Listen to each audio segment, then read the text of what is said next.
Hello, अब मेरी आवाज आ रही है आपको? नीरू, आपको मेरी आवाज आ रही है? हाँ नीरू, आपको मेरी आवाज आ रही है? हेलो नीरू। कंपनियों में हेलो नीरू, आपको मेरी आवाज नहीं आ रही?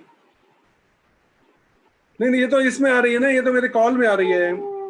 आप अब मैं पहले अपना अपने आपके ना वॉल्यूम बढ़ाओ, आपका वॉल्यूम म्यूट हुआ पड़ा है। नहीं संजय सर, हाँ, उनका जो गैलेक्सी J7 जिनका फोन है ना, उन्होंने अपना माइक से कनेक्ट नहीं किया, उनका माइक कनेक्ट नहीं हुआ है। वही तो मैं कह रहा हूँ, एक मिनट रुको ना। सुनो, ये नीरू, आपका जो लैपटॉप है, जो ये कंप्यूटर है, ये माइक से कनेक्टेड नहीं है। इसे माइक से जोड़ो। तो माइक नहीं है तो फिर ये आपकी आवाज नहीं आ सकती। तो मगर इसमें स्पीकर है कि नहीं है? कंप्यूटर में स्पीकर है कि नहीं है? स्पीकर नहीं है तो फिर सुनोगे कैसे? फिर लोग क्या बोल रहे हो, सुनेगा कैसे? नहीं तो फिर इसको ये मोबाइल में ले लो। फिर इसको, ये मोबाइल पे है। ये जो तुम जो सामने जिससे वीडियो आ रही है, ये मोबाइल से आ रही है। हाँ, तो इसमें जो मोबाइल से तुम्हारी वीडियो आ रही है उसमें ऑडियो नहीं आई है, तो उसको म्यूट हटाओ।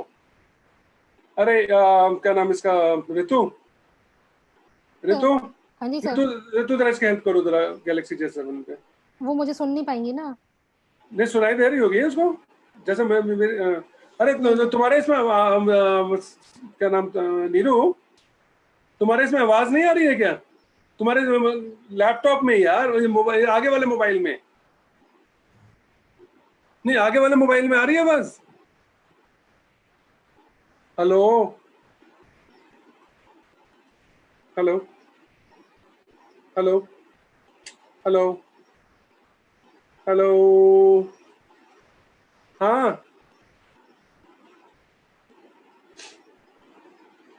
देखो, जूम जूम जिसमें तुमने जूम चला रखा है उसमें तुम्हें मेरी आवाज आ रही है कि नहीं? हेलो। नहीं नहीं, तुम मुझे ये बताओ, अभी तुम्हें मेरी आवाज आ रही है? यार Neeru.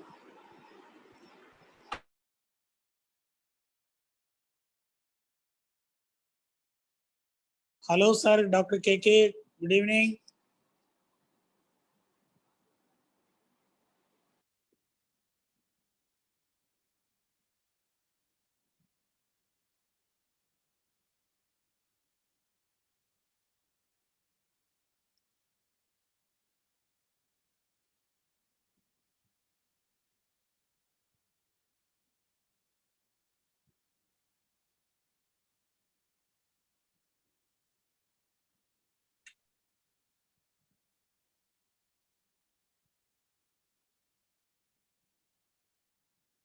Good afternoon, sir. Good afternoon. How are you, sir?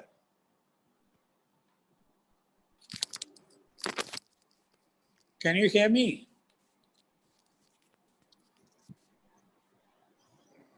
Good afternoon, sir. Good afternoon. Good afternoon. This is Dr. Ashokan on the line.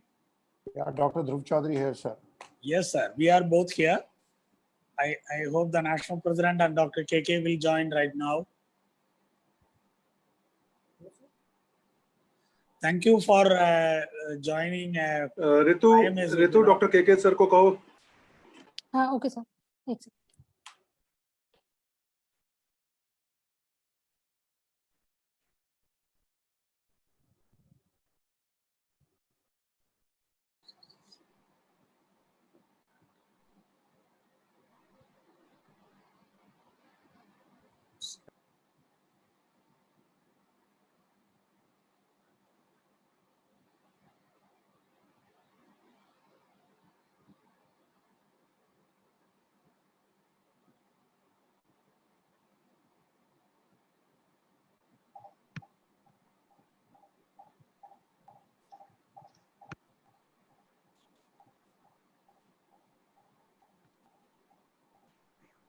So, am I audible? Yes, sir. You are quite audible. Yeah, So your voice is not coming.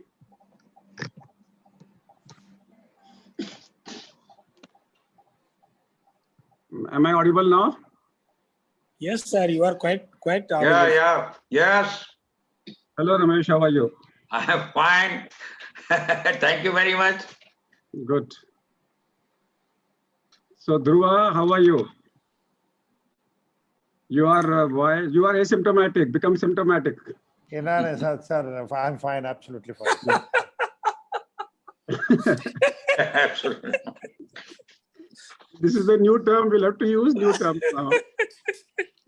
I hope you don't mean that. No. Asymptomatic means you are mute. Medicines. Sir, are we waiting for the national president? Is he in, sir? Can we have the national president, Dr. Rajan Sharma? He is not in right now. I would request Dr. KK Agarwal. You introduce, hand it over to me. In case Rajan comes, I'll take him up. Okay then. Good afternoon and welcome to IMA webinar. This is the third webinar of Indian Medical Association anchored by our IMA resource person, Dr. KK Agarwal, past president of Indian Medical Association, as well as the president of Confederation of Medical Associations of Asia Oceania. He has been also conducting webinars regularly for the CIMAO countries, and he is our resource person. Asia and Oceania. He'll be anchoring this webinar on oxygen and COVID.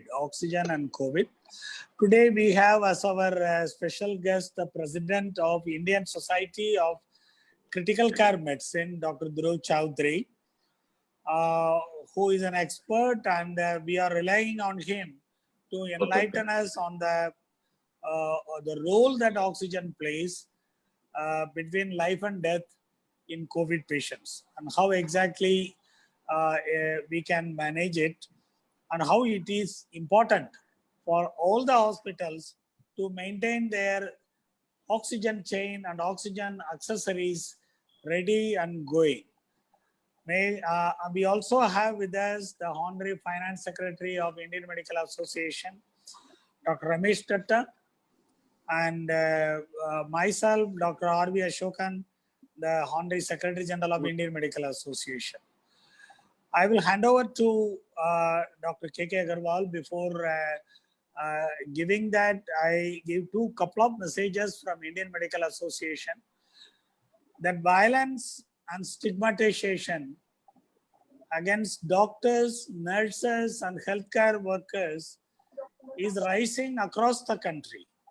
Indian Medical Association is very rightfully concerned of the situation, and it is on almost daily and hourly touch with the ministry,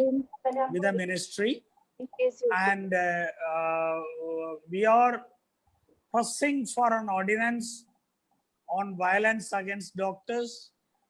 We are also bringing the incident of violence to the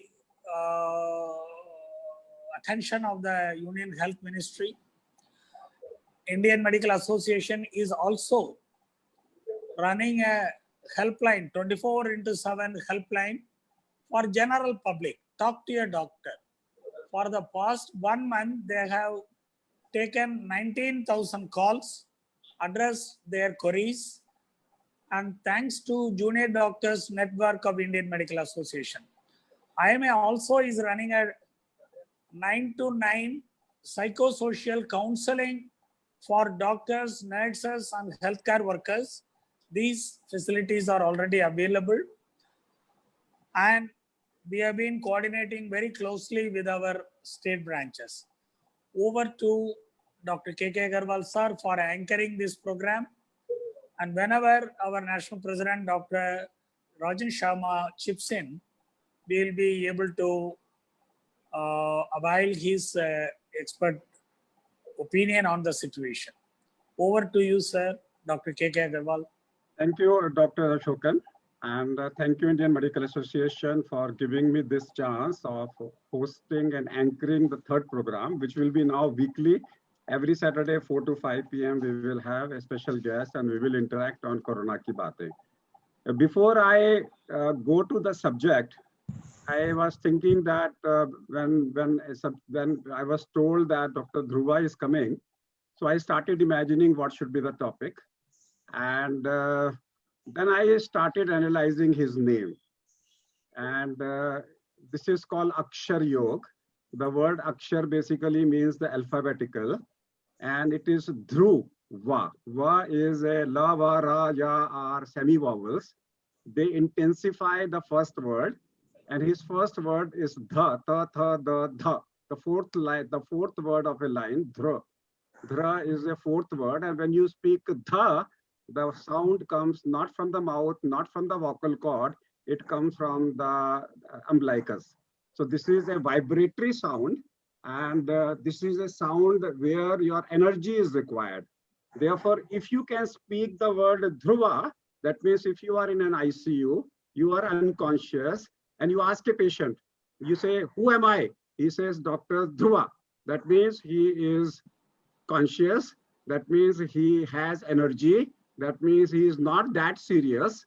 That means he may not require a ventilator at that particular time, because if he becomes breathless in speaking the word Dhruva, you know that his oxygen level is low. So therefore, Dhruva can itself become a diagnostic test, because this is a sound which is produced by creating an energy. So introducing Dhruva, I would like to interact with him, and we decided that it will not be slides, because it has to be a question answer session, because we don't want theory, we want more practical oriented, and our focus is generated on tier 2, tier 3, smaller nursing homes. The idea will be to talk about how to manage cases till they are transferred to a tertiary center. So Dr. Dhruva, what is the first situation where we call them as asymptomatic patients? Then I'll come to mild, then moderate, then severe. First is asymptomatic cases. Dr. Agarwal, thank you so much. I haven't ever done so much of analysis of my name, except that I know only one thing in a lighter vein. When I joined the medical college in 1981, this name, I think probably somebody had the sound from the umbilicus. And as a young man, 16.5-year young boy, I had joined the medical school before I come to my testing. I was given my roll numbers among the girls. They thought probably Dhruva Swamini from the history has come up. So that itself has been a very interesting anecdote, which subsequently one of my class fellows who joined later, and daughter of illustrious Professor P.S. Mani, she was given the roll number. So I moved out of that. But I had that. Having said so, now we have put a question: when will you call somebody as an asymptomatic? If I could understand your question. You see, asymptomatic people are those who are, let's say, asymptomatic, who have no symptoms, and they just have been incidentally detected to have a particular virus or particular pathogen. And in this case, obviously, we have started digging out and looking for. Hello. Go ahead. Yeah, I'm audible, sir. Yes. Yeah. So when we start looking at it and we start finding out how many people have infections, then we realized that nearly 20 to 30% of the people in the population are having virus, but they have no symptoms. This is what I have been, severe literature is there. This is what I have exchanged with my friends from Italy, Paolo Pelosi, and also from other places. In simple words, you don't have a symptom, but at the same time, you are harboring the contagion or the virus. Then you say it is there. This is a lab diagnosis. Without that, the minimal symptomatic will be people who have some history to suggest upper respiratory, mild nasal pocket, maybe having a sore throat, and then you do it. This is primarily becomes in the context of the current epidemic, which we are facing, sir. So therefore, in asymptomatic patients, no oxygen requirement, no chest X-ray, follow them up, monitor them for development of symptoms. And when you talked about Dr. Polase, I heard him, WHO created a seminar. He was in charge of 2 major hospitals in Italy. And he said that in one of the trials, they did it with healthcare. Hello. Please mute all others except me and Dr. Dhruva, whosoever is managing the IT. And he said that out of 50 people they checked in the healthcare workers, 45 of them were asymptomatic, only 5 doctors were symptomatic. Therefore, amongst healthcare workers, we will get a lot of asymptomatic people. And the first tendency of the doctor will be to, should I go for a chest X-ray? If no oxygen is required, no chest X-ray. Am I right? It's very simple, sir. You're absolutely right, as usual. If a person doesn't have any symptom, why should he or she should go for an X-ray? There's no need for it.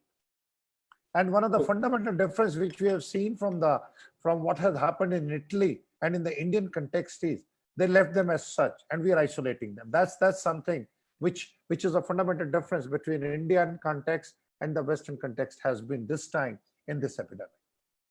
Because if you are being labeled as an asymptomatic carrier in the Indian context, the guidelines and what we are practicing even at Rohtak, I am as the State Nodal Officer Haryana, we are following the guidelines given by the Indian Council of Medical Research.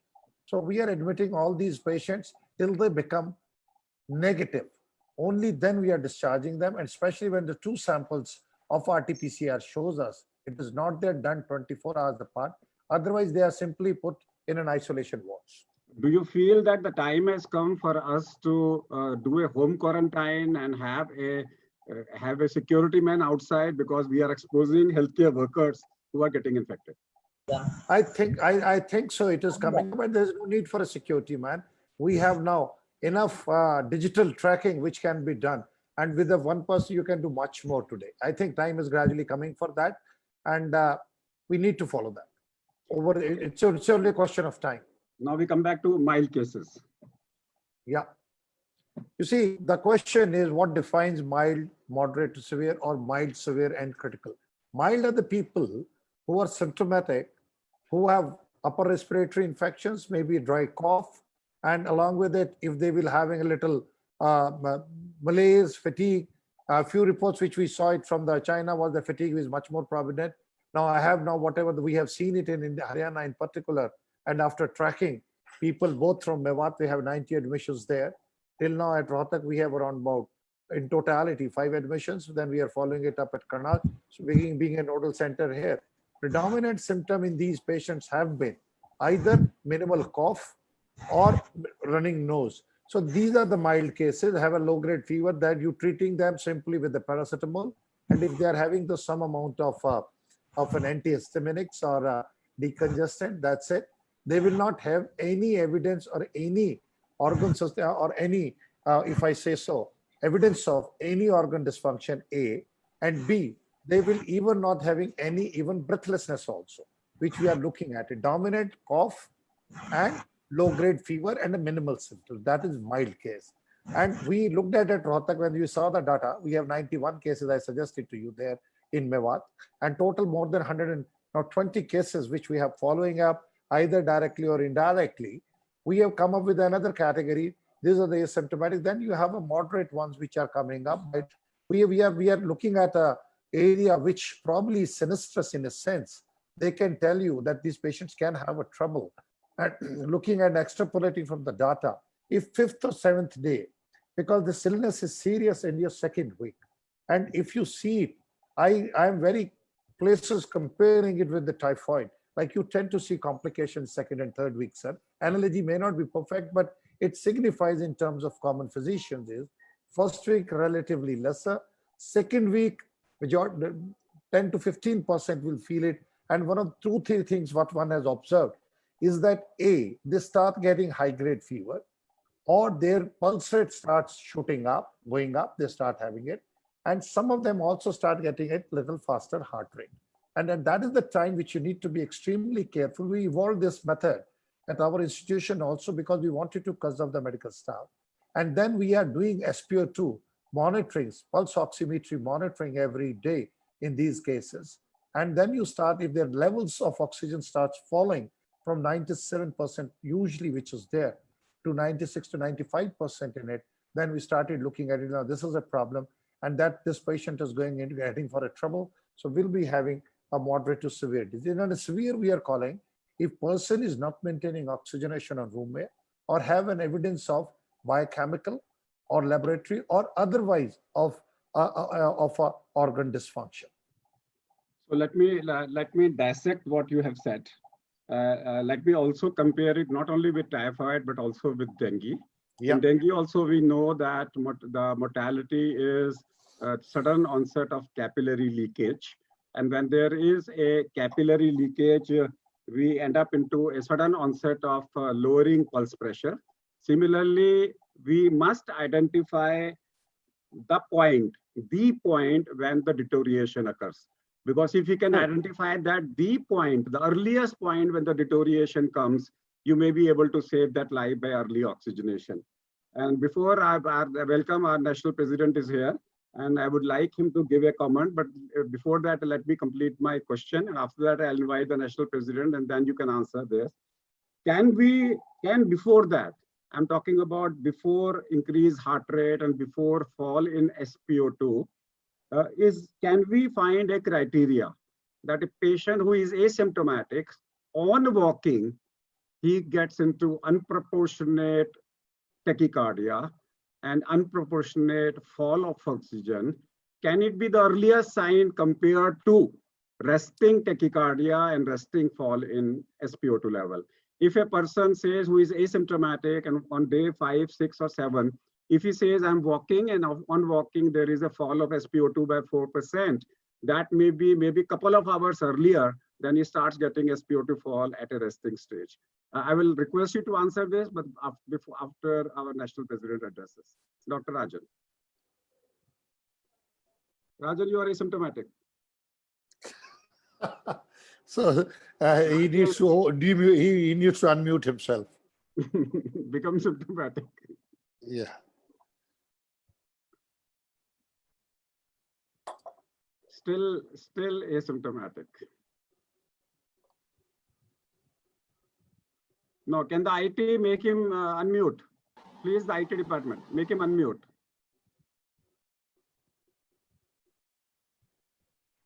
Yes, go ahead. I think Dr. Dhruv, please answer first. Okay. All right.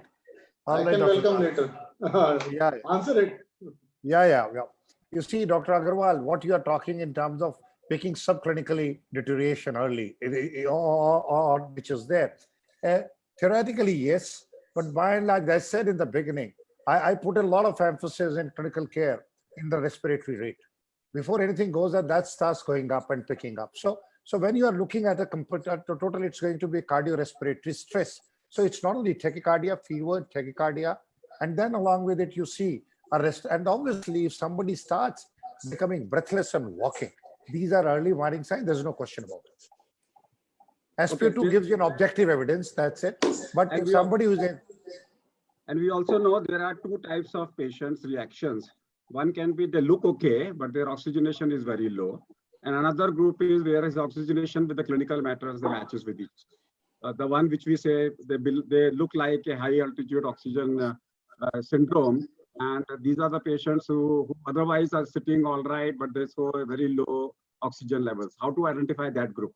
you see, what you are saying is the so-called terminology which is being used as a happy hypoxia. That's it's an oxymoron word. I will simply say that you are having a hypoxia, you are putting it as a happy. You see, this again, that is where the SpO2 has a role, where it picks it up. And probably we all know dyspnea is a sensory sign. Therefore, perception of breathlessness could be one factor. In fact, when I was interacting with my colleagues from Medanta, they had 14 Italians who were admitted. And one of the observations of Dr. Sushila was, she said, sir, all of them are, those 3 of them actually developed breathlessness, rest 11 were fine.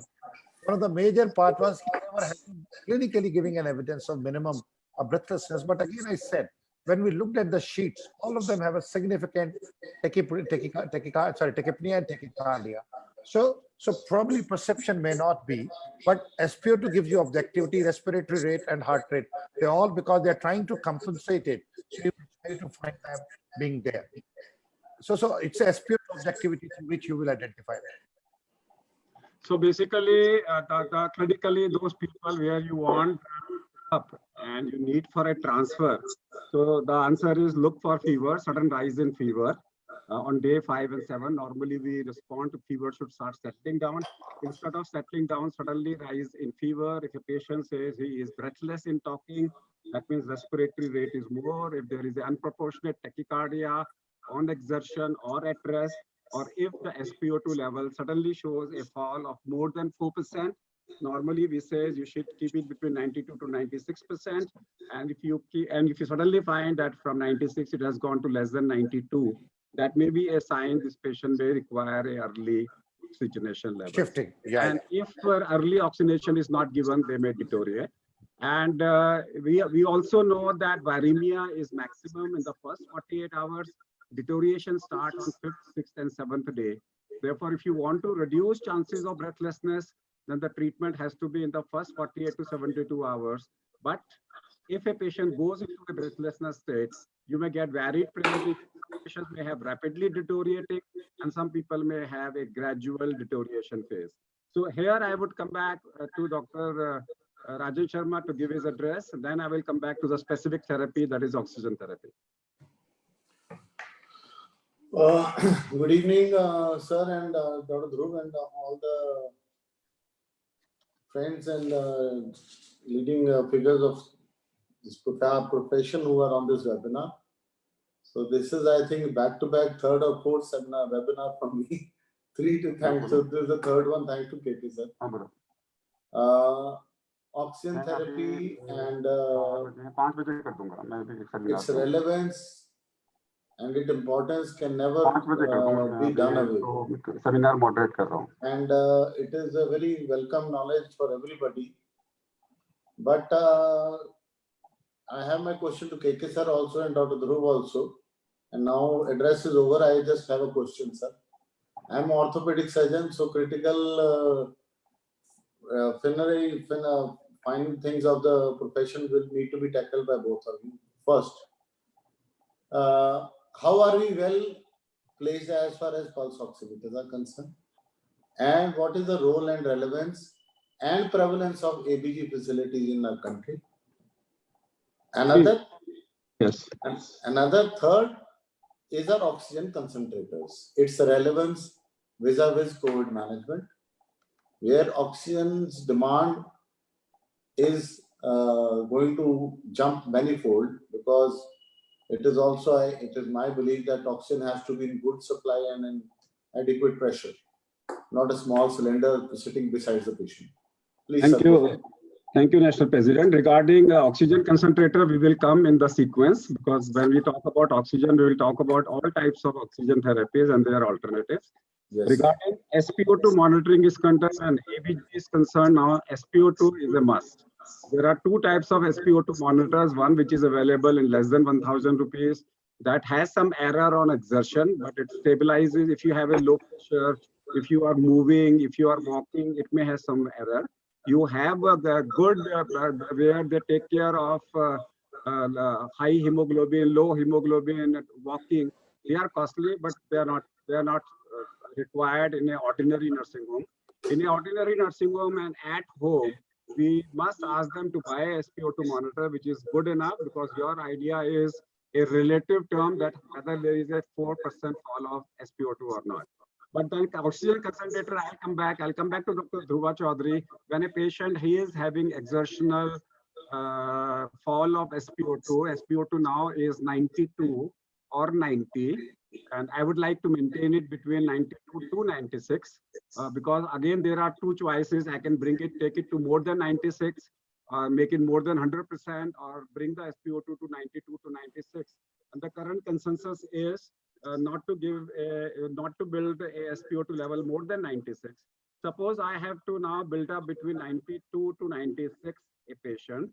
I have options with me. One is oxygen concentrator. Second option with me is simple binasal cannula. Second is binasal cannula. Then I have rebreathing mask. Then I have a venti mask. And then I have a high flow nasal cannula. And then I have a NIV. Let's go one by one. What is the role of oxygen concentrator, which does not give me more than 2 liters of fluid or 2 liters of oxygen? Dr. Dhruva, asymptomatic. Yeah. Yes, sir. Now we have basically two issues. First issue is whether person is hypoxic or not. We have decided now, found out that this patient is hypoxic. So we have taken a decision that this person needs an oxygen as of now to maintain the oxygen therapy, so that's fair. Second question is the method of delivery. And third is the source of oxygen. These are three things which are coming up. And the first thing we have already talked about, this patient needs oxygen, we decided to give. Now, initial phases, we usually start 2 to 4 liters of we start with usually 2 to 4 liters of oxygen, and the source of the oxygen and the delivery device depends upon the place of where person is. The majority of these patients are now in the hospital. Now, when we look at it, your source could be central oxygen, your source could be somebody is having I think mobile working or something working at the back that is disturbing. Is it possible? Yeah. Not me. Yeah. So now what? so what we look at, sir, is usually we start with nasal prongs, and 2 to 4 liters, beyond 6 liters, we don't go usually with nasal prongs. It can be dry, and it can create a discomfort to the patient, but usually it is comfortable. So what we have used at our place is most of these we are putting them into roughly 2 liters of to 3 liters of oxygen. Now that brings to your question, because which sort of an oxygen concentrator you have. Usually 1 to 2 liter per minute oxygen is a portable one, which we give to the people of COPD. But by and large, most of the ones are able to deliver you up to 5 liters per minute, up to 95% of it, they are pure oxygen. So which are commonly available and which are the generally rather than. And then you can have up to 10 liters, which are common, but they're expensive, not with too many people. Therefore, when we see it, oxygen concentrated can be sourced up to 2 to 4 liters or up to maximum 5 liters if that is there. If person does well, you can keep it up. Alternatively, if you have a wall mounted or you have a big cylinders, then there usually you don't have a problem. You can use that as a source. The only thing, depending upon the speed, it will come up, how much duration it will. So we usually start with the nasal prongs. We can also have it with your later on if they don't do non-rebreathing mask. If our requirement starts going up, so we prefer at that point of time Venturi mask. As far as your high flow nasal cannulas are concerned, so these are basically equipments available in a corporate hospitals or a tertiary care government public sector hospital routine. They are not available. Therefore, most of us, the savior for us is actually a nasal prongs followed by rebreathing mask, because it's a type 1 respiratory failure. It is not a type 2 respiratory failure. If somebody has a type 2 there, we usually go for Venturi rather than this. But in patients of COVID, it is a type 1 respiratory, that is hypoxemic respiratory failure.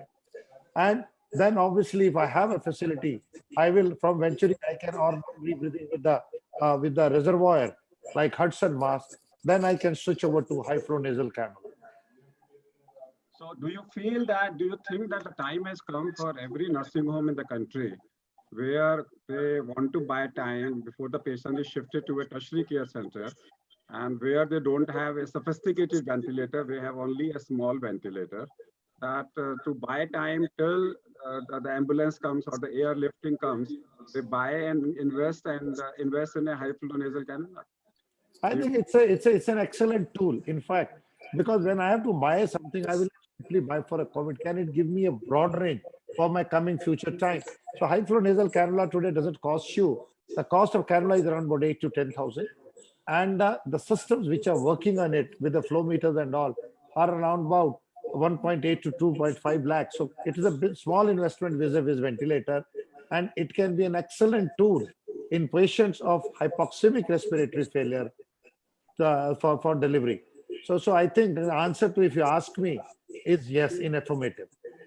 So in a COVID era, all those people who are listening to us, and if they have a small less than 50 bedded hospital, and even if they have 1 or 2 ventilators, investing on high flow nasal cannula is worthful forever, because this COVID type of patient or a SARI people will keep on coming. And even if COVID disappears, people with the serious acute respiratory illnesses, H1N1 pneumonias will keep coming. and it is a good investment, and everybody should do that. Maybe in another seminar, we will have all this technically demonstrated to all of you, and how do we use them and how not to use them. So come back to a simpler one before we go to high flow nasal cannula. The simplest is Venturi, and in Venturi we have graded, we have percentage of oxygen, and we can give the flow is also decided. Dr. Dhruva, can you now explain to people when we talk about type 2 respiratory failure or in type 1 respiratory failure, when to use Venturi? Venturi is nothing but a small disposable thing which you can buy from the market, connect to the patient through a cylinder. So there is no investment in a Venturi. Venturi is a principle and not a major equipment. Can you explain a little bit more about the Venturi mask? You see, what we are talking when we talk in terms of Venturi, basically we are talking along with oxygen therapy, the oxygen devices. And the devices are of two types, low flow, high flow. In simple words, if you want to understand the low flow or high flow, a device which can take care of your requirement, ventilatory needs and requirement will be a high flow system, whereas a low flow system will not be able to take care or modify themselves or a fixed percentage of oxygen when the low flow system. The low flow systems are your nasal prongs, your rebreathing mask, and your simple mask. Venturi is the one which by and large up to 20-25 liters of ventilation can take care of your oxygen needs and requirements.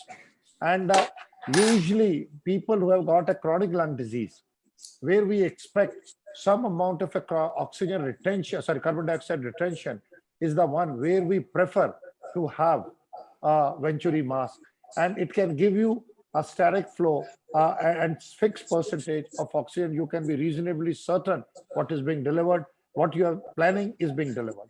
Whereas in a nasal flows or nasal cannulas or non-rebreathing mask, you can have a shift of frequency depending upon the rate and depth of your respiration. So before I go to NIV, now I want to introduce the subject of aerosol and no aerosol in oxygen therapy. We know low oxygen is less than 6 liters and high oxygen flow is more than 6 liters. And we also know that low oxygen therapy usually or minimally produces aerosols, though we do say that even if you're giving them whatever type of oxygen you wear in N95 mask. But when it comes to Venturi or when it comes to HFNA, high flow nasal cannulas, HFNC, and how much aerosol they produce and what are the precautions required? You see, we are talking about aerosol generation particles. That's what we look at it. Whether you nebulize it, whether you do high flow nasal cannulas, U flow, I think they always, obviously they go through the nose and they're going to create eddies or the currents. And that leads to generation of and for formation of aerosols. The importance of aerosol lies in context of ability of these to transmit infections. That's why we are worried about it, because we know that the coronavirus and other viruses, they stay in the upper respiratory tract for a fairly long point of time. And if they're giving it to you, you are creating this thing, and that leads to formation of soles. And when you exhale, you speak, or the other way, they will be moving out with the phases of respiration. So that's how, because when you look at high flow nasal cannulas, they can deliver flow up to 70 liters. So that's how we have been working. We have at Rohtak, we are also doing currently 2 trials on it. But nevertheless, what is important is that any procedure where you are going to agitate or interfere with the respiratory tract, whether you intubate, whether you suck, whether you give high flows, this is going to generate. So how are you going to protect it? That's what we are looking at it. And the simple methodology which people are using is to put a 3-ply mask on the face of a person, because aerosols are going to come from your nasal cavity predominantly. And the data shows that when you are using these systems of nebulizations and these things, what you are finding is that the moment you cover their mouth with the face mask or with a cloth, and some people are becoming more innovative, putting chambers also. There you will see that it can reduce from nearly 25 to 40% of the generation, but it cannot completely take away. That's how we look at aerosol generation. So we do know that there are aerosol producing procedures in oxygen therapy. And Dr. Dhruva has also talked about nebulization, which is also a aerosol producing, therefore, which can risk the healthcare workers. Therefore, it's always better to use a spacer with an inhaler in such cases, because 8 puffs of spacers will be equivalent to 1 nebulizer. So you have to be careful. Don't use nebulizer at home. Don't use nebulizer even in a COVID-like facility. But before I go further, one more thing. When we talk about prone ventilation, as a type of 16 hours, 14 hours in prone ventilation, why can't I think upon, and I know there is a literature which is present, that when I give a oxygen therapy, why can't I give them also a prone oxygen therapy in a prone position? Even if I'm giving them a procedure, less aerosols are producing. And if I change them a position every hour, maybe every 2 hours, a prone oxygen therapy may improve their oxygenation levels. You see, Dr. Agarwal, it's an interesting question which you have put in. Because by and large, people have started proning on ventilation. We have been doing for now nearly 5 years. Now, all these things with an HFNC and all has become much more feasible, possible. Theoretically, a couple of papers have also been published. And we have also tried to do it in 2 patients. This is my experience with only 2 patients. We did it. And what was our surprise? They were both patients had a swine flu, that is H1N1, leading on to acute lung injury. So when we gave them and we proned them on high flow nasal cannula, that's what probably I can interpret your question is before they're put on ventilation. We did it in 2, and we have sent it now for publication to Indian Journal of Critical Care Medicine. It shot up straight away from 68 to 89. So 20 millimeters of rise was there. And saturation, which we're finding it a little bit, and it also showed a jump. So basic principles remains the same. The only question is the patient in a position to cooperate with you or not? Because patient cooperate is essential. And that's what we did it. And I just want to share it. Now we have the next DM dissertation, which we have given it as up to see the effect of prone positioning on HFNC. So theoretically, it's not only theoretically possible, practically possible. We can do it, and we have started doing it at our own institution. So therefore, the topic for today I specifically chosen was non-invasive, non-ventilatory support management in patients with COVID. Instead of, one is that you need an early intubation, which we will talk. But there will be situations where you should be able to reduce the mortality and manage such cases, though preferably all these things should be done in a hospital where early intubation is possible. But you will still get situations where you are in a tertiary or a secondary or a primary center where you have very limited facilities and where transfer would take 3 to 4 hours, and you need to buy that time. Say, for example, if you are airlifting some patient, if you airlift in a prone position, maybe you may get some more minutes, some more times. As in cardiology, we say time is hard. Similarly, here time is your oxygen levels and time is hypoxia. If you can prevent chronic hypoxia, you may be able to prevent a lot of complications with that. Next, I come back is that we are seeing some of the patients. I'm still not talking about intubation. I'm still talking about that there are patients who are on, say, venturi mask or a high flow oxygen or their oxygen, and we are being able to maintain around 96 of them. And if they are D-dimer positive, and there is some evidence of thrombosis going on somewhere, and there is a literature coming up is in such cases, if D-dimer is positive, then there is a microvascular thrombosis which may be going into their lungs. They may be prone to get pulmonary embolism. They may suddenly deteriorate because of the clot. There is a segment which does, and where there is a trial going on in Boston about TPA, but most of the people are talking about low molecular weight heparin in everybody who is on oxygen, but in such cases to start IV heparin. Dhruva. You see, then what you started in the beginning about a HAPO, that is high altitude pulmonary edema. Then we looked at, people started looking at it. There are 2 different types, which Gattinoni has made it famous by 2 different type of lung injuries which are there. One is an L and an H type, basically low elastance, high elastance. And when you start looking at it, what is very important for us is, I think one of the biggest insight which has come up is from the postmortem studies which have come up from New Orleans. What they have shown is, let me be very clear about 3 things. People have been talking, obviously shifting. At the end of the day, we have to see what is the abnormal pathophysiology. That will answer your question Professor Agarwal. And in this case, what we are seeing is that from that autopsy studies of though it is the 4 people who have done it, but what it shows is 3 things.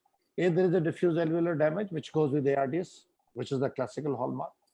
Second one, which is coming up, they are showing cytopathic changes, which goes with the viral invasion. That's how the cytosol changes takes place. Third thing, they have been talking about a microvascular dysfunction. And what we need to look at is that when we talk in terms of lungs, lung is not in a shunne. Basically, it's an alveolo-capillary membrane.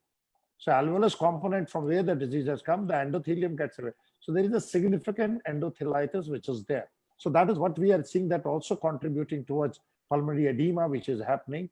And what people are also finding is that where there is a high compliance or low elasticity, what are they finding out there? Is that there is a hypoxemia is extremely resistant. That is where this concept has started coming up, and where they found thrombosis is there, and they're trying to correlate it with the D-dimer values. Now, D-dimer values is a quantitative indications. So what we are looking at is that if you have more than 1,000 nanogram of D-dimer, that you are at a very high risk of complications. So what we have seeing is today, like the lady who has been in a Panchkula, where we looked at it, and looking at the pathophysiology of microthrombosis, low molecular weight happened. Now we have started putting as a routine now in terms of DVT prophylaxis in those patients who have moderately severe ill. Not that A. And second, we are looking at objective criteria. The CRPs are extremely high. And then you have a D-dimer values, or alternatively, we are looking at it somewhere hemoglobin level is on the higher side of the normal. So these are the 3 or 4 groups where we are starting using it. And if we have more than 1,000 nanogram, there we are practically giving them the therapeutic values of your low molecular heparin and enoxaparin. We are calculating for the prophylaxis 1 mg per kg, which you use in cardio, and then DVT or other thing, we give 1 milligram twice a day. That is 100 international units morning, evening, and the weight goes up. We go up to 125 international units per kg. That's how we are looking at it. People, the data is showing up. As far as your TPA trial is concerned, I've exchanged notes with my friends in UK, not only in Boston, but in the UK itself. Now, quite a TPA giving frequency has shot up during last couple of weeks, especially when they started having a lot of load. So that means that they said patient stabilized. So we have enough data today, and the echo also showing thrombosis in the right ventricle. So there is a hypercoagulable state, and which needs to be handled. A good one. And before I go to intubation, which will be in the last 5 minutes, because we are not going to discuss management of an intubation patient. Now, the patient is still on oxygen. He's still well managed with a 96% of SpO2. Now, suddenly I find his troponin I is positive. That means he has some cardiac insult. Will that add to the severity? Will that add to my management of oxygen? Patient has myocarditis, or patient has suddenly positive for troponin I. You see, this sort of a data first started coming primarily from Seattle, and they found out that it is on the late onset on 4th and 5th day. One group was obviously talking in terms of your thrombotic disorders, another was talking myocarditis, sudden cardiac dysfunction. I think it will be very difficult to distinguish between 2 things. But nevertheless, we all know now myocarditis is an inherent component of it. Besides myocarditis, now reports have started coming because of the diffuse endothelitis, which is happening, even your stroke and thalamic involvement. So I won't say too much of a change in my management, except that you will try to give adequate amount, and you try to reduce the cardiorespiratory stress, and oxygen does play an important role in it. Okay, before further, one more thing. I go back. Yeah. That I am on a 2nd day or a 3rd day of my illness, and I want to prevent myself going into breathlessness. And I know that there are 2 possibilities for me developing breathlessness. One is my viral load is very high, which I may or may not get it tested, which my pathologist may or may not be able to tell. That's one. And apart from that, second thing will be that I am prone to get a cytokine response. So are there any indicators, or are there any interventions at that particular moment for me to neutralize should I consider giving plasma therapy? Because first week is my inmate, my inherent immune response, and my specific neutralizing immune response will start on second week. If I want to increase my inmate immune response, then the idea of plasma therapy would be only in the first 3 to 4 days if the viral loads are high, number one. Number two, my report is not coming. Patient is telling me symptoms for 2 days, then the report come after 3 days. By the time report days comes, I'm already on 5 days. So in symptomatically, clinically, if I can get a report of a very high viral load on day 1 or day 2, and the patient is very intelligent, should we consider reducing the viral load by giving them, say, hydroxychloroquine, azithromycin starting straight away, plasma therapy, giving them ACE inhibitors if they are on. I know that ACE inhibitors may increase viremia, but it will reduce chances of cytokine storm. Is there any predictor that which patient will go into cytokine storm? You see, you have put a lot of questions together. Yes. First of the absolutely. thing. You see, when you start, 10 minutes left. yeah. So what happens is that when you talk in terms of viral loads, most of the time the lab can tell you how quickly the test has become positive. That's an indirect way of it. That is called a cycle threshold. So when you find it to be positive early, that means there is a high viral load. If you're finding it a little later, that means there is a low viral threshold. So this is how we look at it indirectly, unless and until in RT-PCR we get a quantitative values which are there. That is one part. That's the first question answer to you in that. Secondly, question is what are the predictors of immune responses which are there after innate? So what we are looking at is the CRP is a very good predictor of inflammation in this particular thing. It is simple, widely available. And in this case, you see two things. One is an absolute value and how it jumps, like you have a doubling time. So here what you see is that if you have an absolute values of more than 100 or alternatively, Hello. Andy. Dr. Please Batra don't can, pick up the phone. yeah. And second, which is very important, is that in these cases, if you look at a ferritin level, and simply means the markers of inflammation, you look at it. If they're doubling or their LDH goes up. So these are the things which we really look at it, what is happening, or somebody's oxygen, somebody's hemoglobin suddenly you find is becoming more hemoconcentrated. So those are the criteria which we are looking at it, that these are the patients who are probably likely to have it. And finally, if somebody has a facility, then you probably can think in terms of interleukin 6 also. That's another thing which people have been doing it in. And as far as your treatment is concerned, I am of this considered opinion that because there is a lot of controversy about hydroxychloroquine or azithromycin combination, there are every morning and evening there is a new paper, and trendsetters and evidence-based medicine, clinical medicine, they're target shooting doing on each other.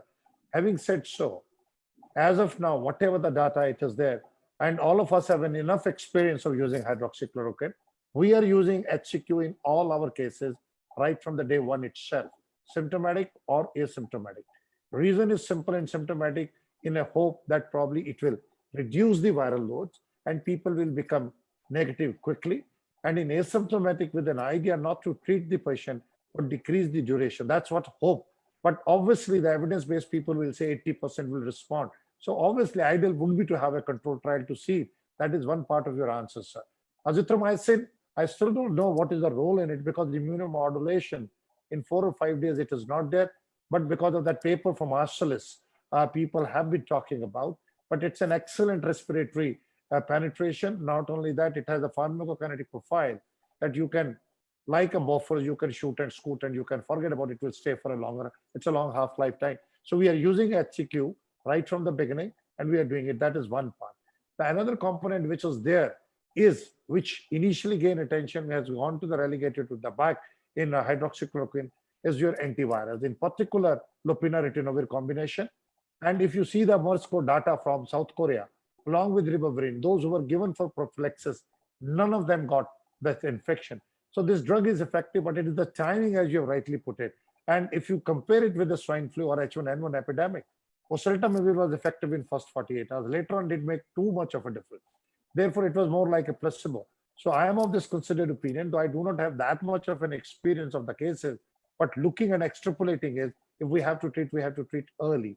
Now, as far as your cytokine storms are concerned, there's a lot of excitement in the people in terms of using corticoids, be tocilizumab, which is IL-6 inhibitors. And now to that, another thing which has been added up is your, if I ask, say so, is your plasma therapy. It's basically a passive immunization. Perfect. Now, another interesting theory which is coming up with the plasma therapy, if you have seen, ICMR started a registry for it, and those who want to get enrolled, we are also trying for it. But convalescent plasma or hyperimmune sera, if I say so, people are finding when you are giving it, they're taking a little longer time to develop antibodies. So it's a double-edged sword at all the places. So indication roles have to be clearly defined still. In fact, it's a 3-month-old illness. People are exploring what they did in Ebola. And another 2 drugs which people are talking about today are remdesivir, not available with us, but nevertheless are likely to be. And again, favipiravir, I know a couple of these things are, and favipiravir is available in Delhi, but off-label market. So they are the ones which are showing it. So question is, the answer is that use them early. Whether HCQ is happening or not, probably we will come to know in next 4 to 6 weeks time. So when we talk about shifting from a non-invasive, non-ventilatory approach to patient with COVID, we have lots of avenues: act early, diagnose early, look for clinical parameters. You can have leukopenia, you can have high ESR, high CRP, high ferritin levels, interleukin-6 levels, and you can have TROP-I, which can help you in myocardial injury. LDH can help you in myocardial injury. And if they have a pro-BNP positive, you know that they have a myocardial involvement with that.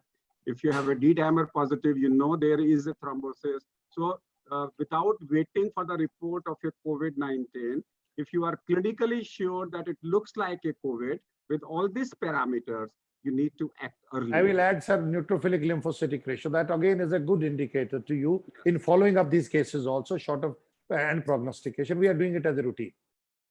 Yes, so all these things will help you. Maybe you may be able to postpone ventilators in some types of patients. I also want to add is the role of cord blood cell, RBC, or hemoglobin, giving them blood transfusion specifically if you find a resistant. I don't know, there is no trial available, but you can also consider possibility of giving them a blood transfusion to increase their oxygen saturation levels.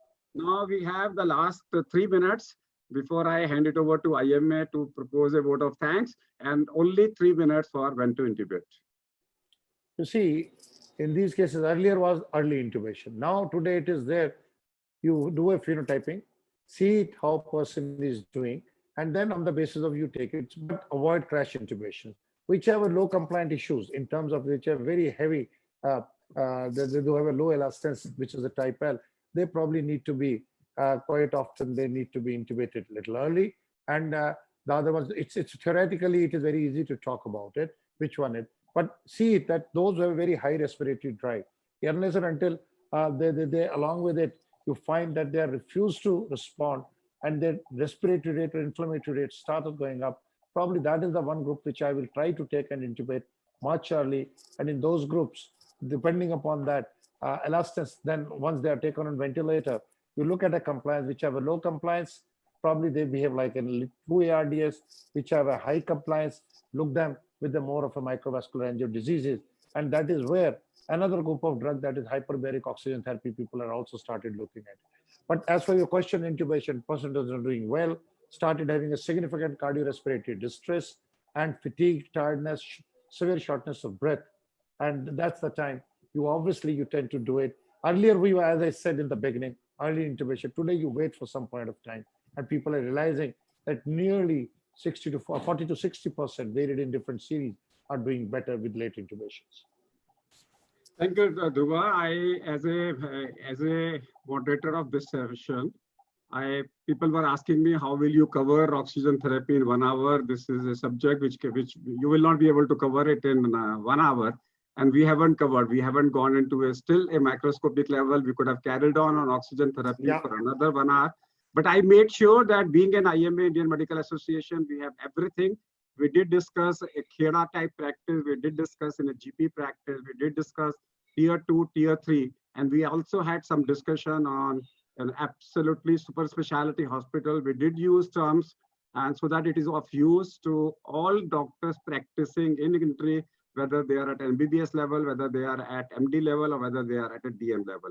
And that was my idea of covering this subject so that something is there for everybody. All to you, National President. Thank you so much, IMF, for giving me a chance to come. Thank you, Professor Agarwal, please. Thank you, KK sir, Dr. Dhruv Chaudhary, and all the others for sparing the time. And it has been a great learning experience for all of us. And I'm glad that all the latest things which we are, Dr. Dhruv Chaudhary elucidated and illustrated them very nicely. Thank you so much, sir. And we are looking forward to much more webinars in the coming times. Thank you, sir. Thank you, KK sir. Bye-bye. Namaste to everybody. Namaskar, everybody. Bye-bye, sir. Bye-bye.